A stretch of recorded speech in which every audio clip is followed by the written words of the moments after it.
Thank you so much. Very rich papers, each one of them will have about a half-an-hour discussion. So I'm going to ask for questions in a minute, but I want to just make one observation. It might be a very elementary one, but for me, it's not been very elementary. This was something that I was starting to think about in the panel where the discussion was on titling.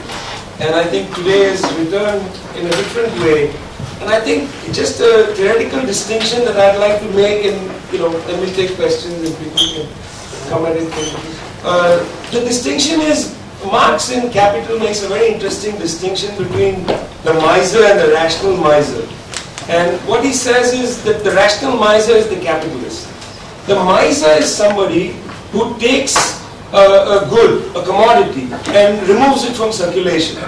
And then this commodity no longer is capital. It is what the miser does. And in a sense, small property holding is the operation of the miser. Somebody can hold property, can do with it what they want, as long as they are not then alienating it, constantly in the way that capital is like mercury, always in motion. Then small property holding is a miser. In other words, there is an idea of property which is not capital, which is miserliness, where you hold it for whatever reason you would like to.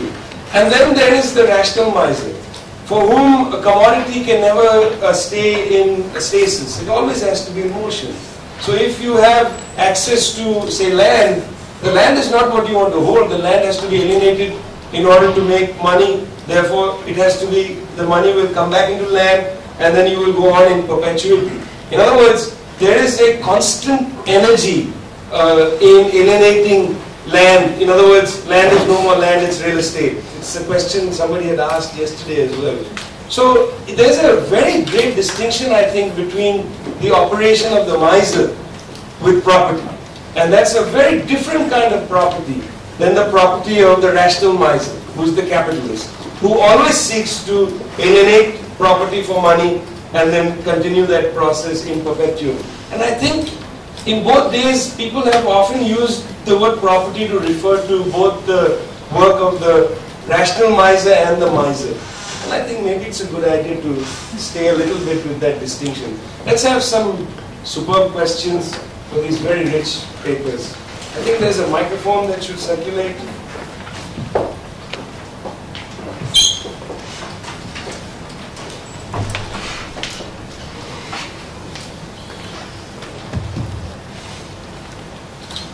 My question is for Ozan. It's a question of actually agency.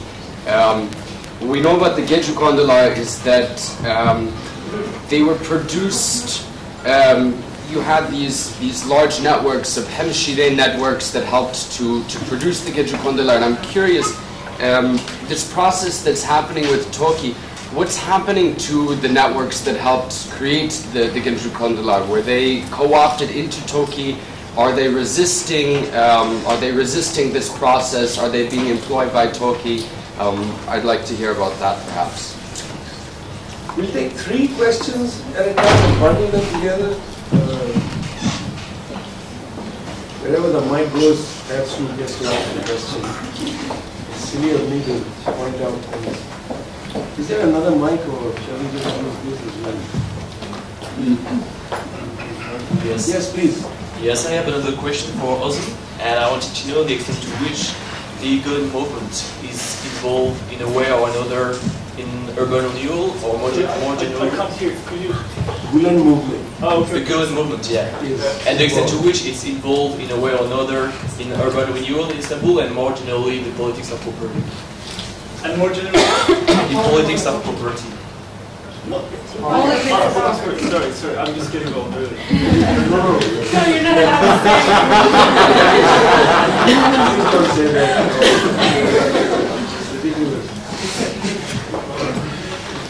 Okay. This question in a sense would be for everybody, but I'll ask it via Mona.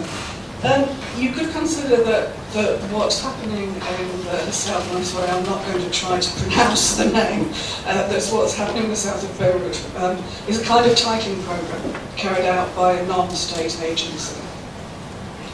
And you said that that program is creating private property.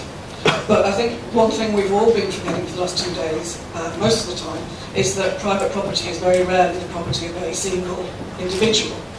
And certainly, so property is not about the supposedly neutral, autonomous subject of Enlightenment law, but is actually about subjects, whether they're capitalists or not, who are marked by age, by generation, by family relationships, and to make my International Women's Day point, by gender. So I think it's perfectly logical that what's happened in the south of Beirut is, as you say, freezing something for political or cultural symbolic significance. But titling more generally is a kind of moment of crisis, or a moment of freezing or attempting to freeze property relations that exist before and will continue to exist afterwards in often quite undefined forms. And that process of freezing, however temporary, doesn't act in a neutral field. It's acting in a field which is already full of power relations. And I don't believe you can understand property, for example, without understanding its interrelation with family law. So my question is, it may well be that you don't have access to the data to find this out, but what I'm interested in is who are the winners and the losers, and how are the people in the offices trying to carry out this clarification of property? Do you know on what kind of grounds they are making their decisions, both in terms of who should have more right, but also how you determine that kind of right? Okay, why don't we have some answers and then let's bring it back to, I don't know who to start.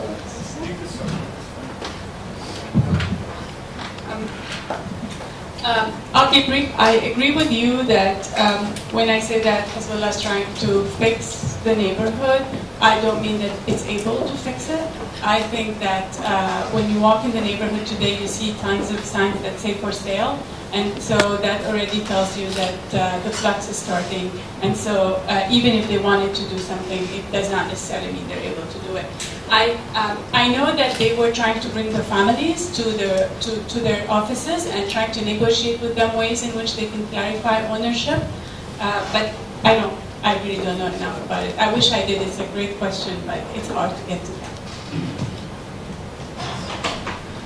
So just to start with the question about what happened to the networks that were that established these neighborhoods in the first place. Well, the thing is, I kind of really went really fast explaining what happened to the Gecekondu settlements, but in the 80s, of course, in the 1980s, there was already a very dramatic transition of these areas mostly consolidated into very dense neighborhoods as a result of the Gecekondu amnesties, as they were called. These were basically very standard 2-year legalization policies, just from the World Bank handbooks. So, and as a result, you already had, the urban renewal is basically operating in neighborhoods that have already experienced like a wave of commodification and commercialization. So that's why you also have, in some areas you have quite high rates of tenancy. So these are already partially largely commodified areas. So that's one thing, and that definitely had an effect on sort of kind of community ties, sense of community. I can't really. It's a hypothesis, but it must have had sort of undermined these the coherence or cohesion in communities.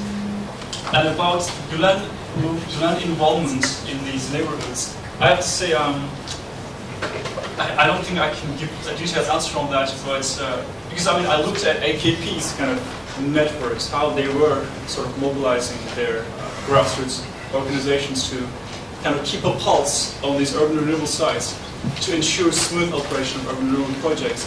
But the Gulen movement is specific. The only one interesting anecdote I have is that in one neighborhood that I was studying, there was this Islamic network that was overseeing the aid to poor families, and that was and they were this sect was closely affiliated with the AKP. And when I asked about, are there any Gulenists around, they were like, no, Gulenists are only interested in rich people. We are dealing with the poor people. So that was like one interesting anecdote. Professor Fernandez. I want to ask a question also. You need to put your hand up.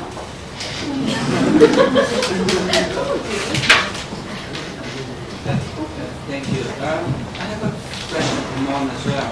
Thinking about the paradox that you are addressing. The fact is, we are here promoting a debate on property as if it were a single institution.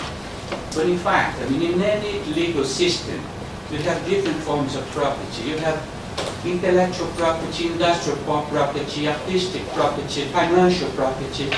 And we are discussing here a very specific form of property, which is land property, real estate property. But the fact is that in the other fields, the possibilities for state intervention in the domain of property are such that we can legitimately discuss neoliberalism, whatever your take is on this discussion.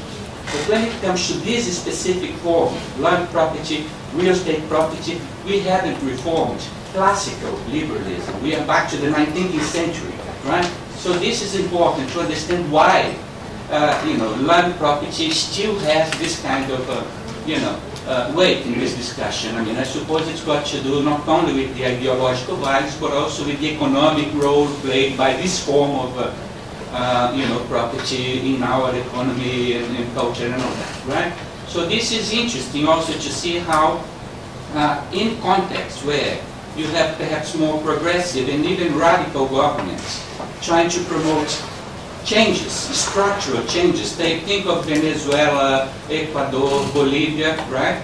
Where they are trying to confront this long-standing approach to, property in every single possible way. Intellectual property, artistic property, financial property, and even land property when it comes to discussing environmental rights and all that. They're rescuing collective values, common approaches, but when it comes to urban land property, the solutions are the same. When it comes to the regularization of informal settlements, there is no other discussion than to give freehold titles to people. So why is it that even in more radical contexts, it is so difficult to think of other possibilities of confronting this question? And my question also is that this, a strong concept of freehold rights and all that, instead of a more qualified discussion on rights to property, is more compatible with the Western legal tradition. But what we see happening is that in the context of the advance of customary laws and the Sharia laws, Islamic law as source of rights, and in these traditions, you have a completely different approach to property, even including land property, a much more socially oriented approach. So why is it that when you have, in the context of Hezbollah and other such groups, when you don't apply a more socially oriented approach to property, which is very much compatible with the kind of legal framework of Islamic law or other forms of customary law? Please. Okay, and then we have a couple up there. So, oh my goodness me! By the way, I hope everybody reads Engels. If toads have tails, they will no longer be toads. Please go ahead. I'm very happy that you opened it up, because I think that you've been having the simple reference to property has been too unitary here, even for, of course, the present.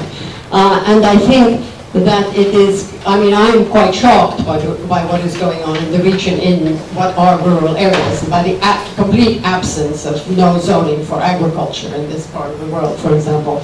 But just to back you up, I wanted to read Article 396 and 97 of the 2009 Bolivian Constitution, which says that the state shall regulate the land market, preventing the accumulation of surface areas greater than that recognized by law, as well as its division into surface areas less than that established for small property. 397, work, trabajo, is the fundamental source for the acquisition and conservation of agrarian property. The properties must comply with the social function or with the economic social function to safeguard their right in accordance with the nature of the property. In short, you can build into the law. We should not be talking this unitary talk. Property is a very big word. It doesn't even exist in law, okay? It's not a legal concept. It's something we social scientists use. And we should be fighting for the widening and, read anthropology. I'm the anthropologist. And even in our own, as you're saying, so the narrowing of the possibilities, this is something in another incarnation, this interests me very much, within the Shari'i tradition, okay, within the fiqh tradition, for our very conceptualization, or of course within the imperial tradition, is part of the problem, and one wants to push there, so I really welcome your... Let's go back up there, please. Yeah.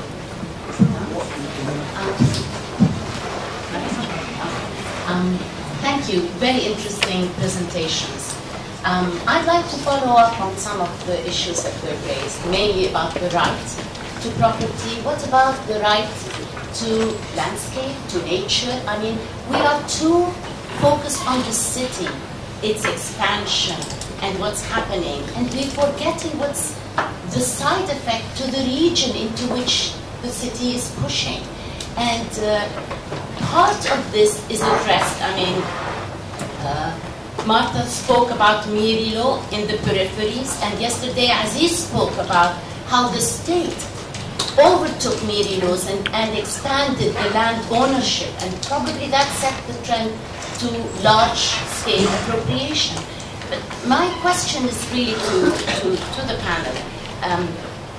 How can we broaden the concept of property and the right so that we include mechanisms or ways of conceptualizing not the built but what the open that remains, the rural peripheries, natural landscapes in the peripheries, which in the end will impact the quality of life in the city. It's a little bit outside of the scope, but I think it is also tied in with ownership and property and neoliberal thinking very much. Thank you. Yes, thank you for giving me this opportunity. My name is Izzat Al-Muddin, and I work part of a United Nations Development Program at the Office of the Prime Minister. Our work has covered basically reconstruction in one of its phases and the mechanics of how the reconstruction was to be made.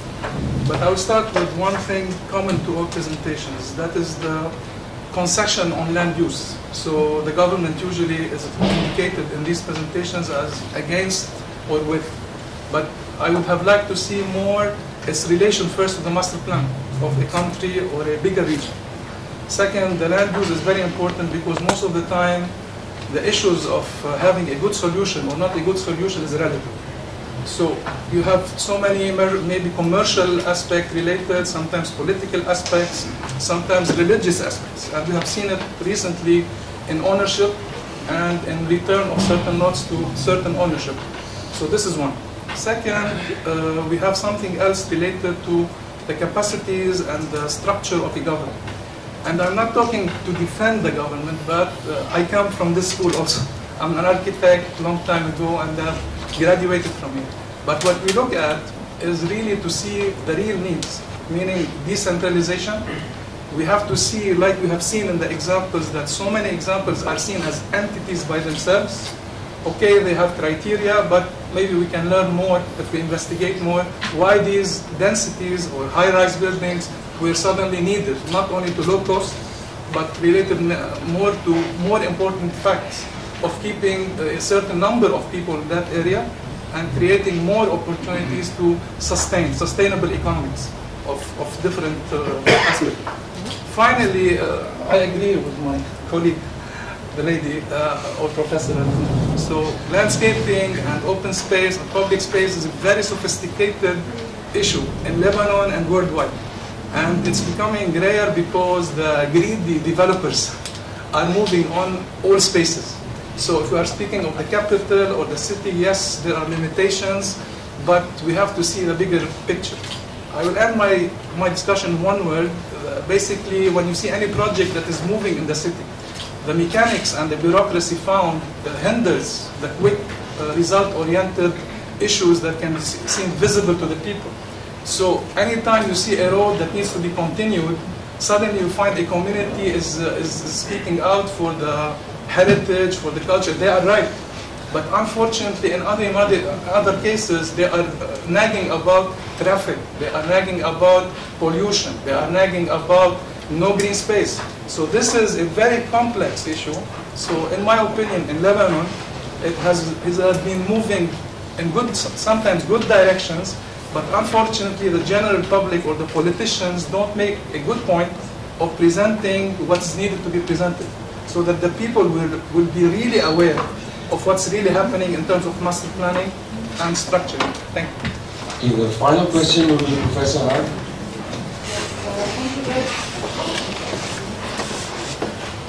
Thank you very much for the panel. I have a general comment and a question to all of you.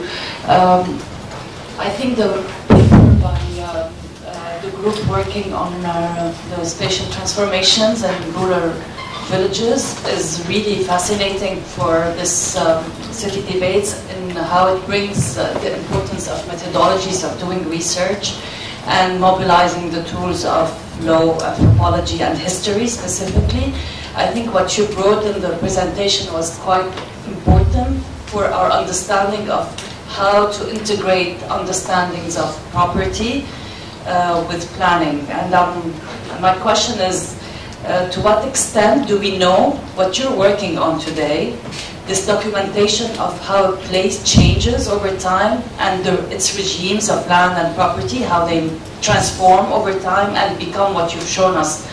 I mean, I think visually it was so strong, you didn't even need to talk. Just showing the maps was like, okay, there's something humongous changing there, and let's try to understand it. And I think what we're missing as planners is this documentation and of very simple, basic monographies of urban, historical, legal change. And my question is to Ozan and Muna and all the others interested in these issues of land and property and planning. Can we do it without this historical, legal documentation? Are we equipped as urban researchers, as planners, to do it on our own? Do we have the tools to do it?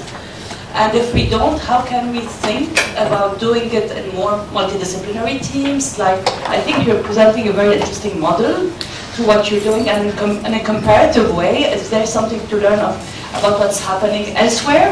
And what are possible, I mean, to go back to what you asked, Professor Mundy, to what extent do we have categories of analysis and categories of intervention that we can use as policymakers to influence a different approach to planning? And go back to what you were saying, Mr. Anselin, about how... Sorry, with the teams in Lebanon. So just I'm thinking out loud here, but I think this panel brought to the fore very important questions to think about more operation. Thank you. So, Professor Mundy, would you like to start? This is the final comments in a way. Why don't we give the floor to Safar to say something, since he's part of our team. Yeah, I just mentioned the idea about right to city, and many panels talk about Henry Lefebvre and his work about right to city. And during our work, we're searching to the same discussion in the rural area, and we didn't find any work about right to village. So this is very interesting to mention that how not only in the urban planners or the leaders neglect the rural question, but also in the academic fieldwork there is a real gap in this type of question. Inside the right to village, we can explain the idea of right to landscape, the right to agricultural land, and all this kind of stuff. We developed a research paper about the right to village in Lebanon.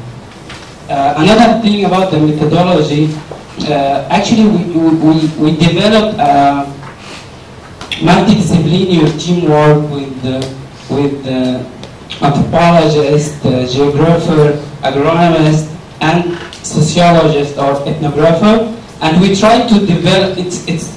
We are in the forming of this work, and maybe later we can write something about the methodological framework or in our research.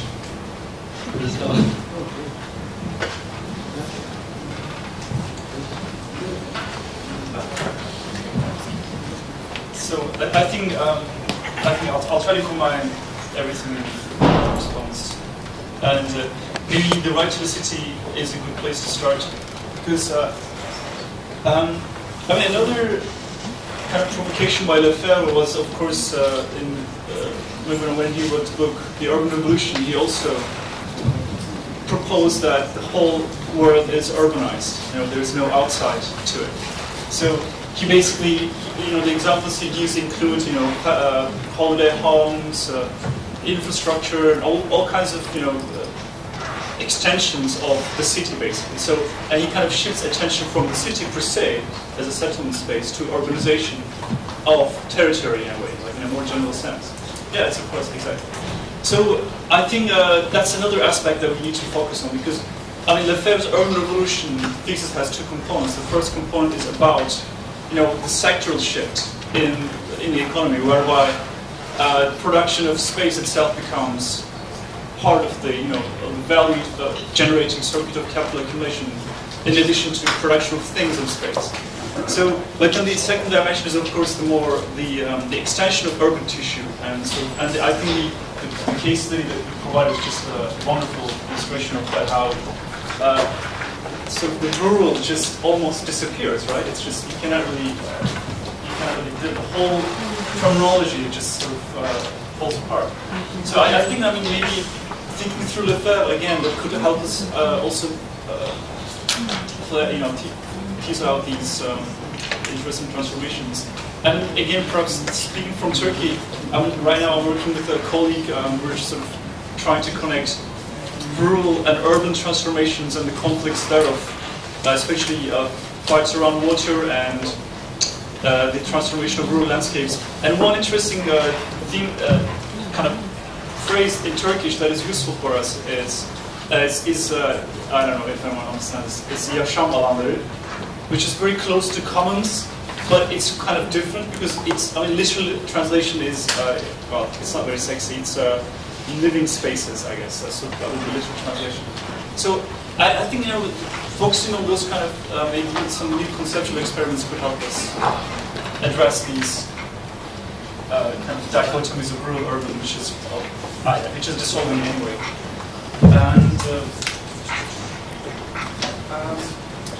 And maybe just quickly tie into this to again, what it means to think about the right to the city in the age of urban revolutions, perhaps. I think one important thing is to push for questions of space, questions of use of space,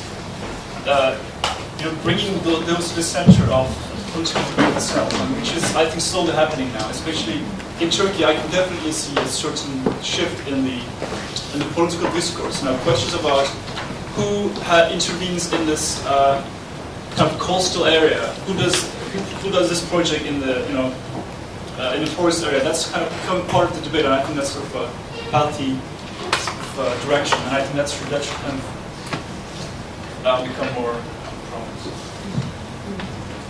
Just keep talking. Okay, I know we're way over time, so just say a couple of things. I was thinking throughout the first presentation that I really enjoyed as well about the production of the built environment, the logic of the production of the built environment, and how it meshes with the rest of the processes you're describing. Just more generally, and still reflecting on that question, I'm interested in the profession of planning. I mean, I'm coming to it from a very instrumental, interested approach.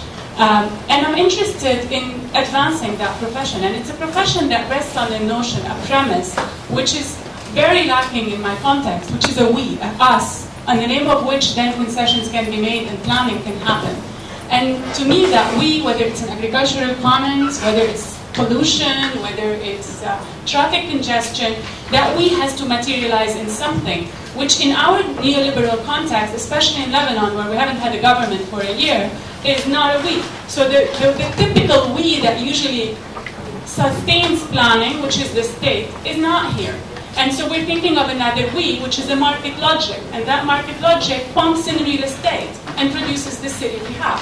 So that's why when I think of property, I'm thinking of removing other meanings in land, including the meaning of villages that have always identified with the commons, with an agricultural commons, thought about it in terms of where people meet every year, what they do, right, their histories, and replace it when a master plan actually is designed for the area into, oh, you're giving me a building exploitation ratio, this is building, you're taking my right, increase my exploitation ratio. So planning is becoming, and we're documenting this, a damaging tool. Rather than protecting, it's alerting people to the real estate value of land. And so that's why, I mean, I think that we need to be thinking more critically about property from that perspective, to be able to, and to put forward, I completely agree with you, more progressive forms of property that can perhaps begin to usher other ways that we need to generate here. And whether they take the form of a state or they take another form, I don't know which, we should be thinking about it.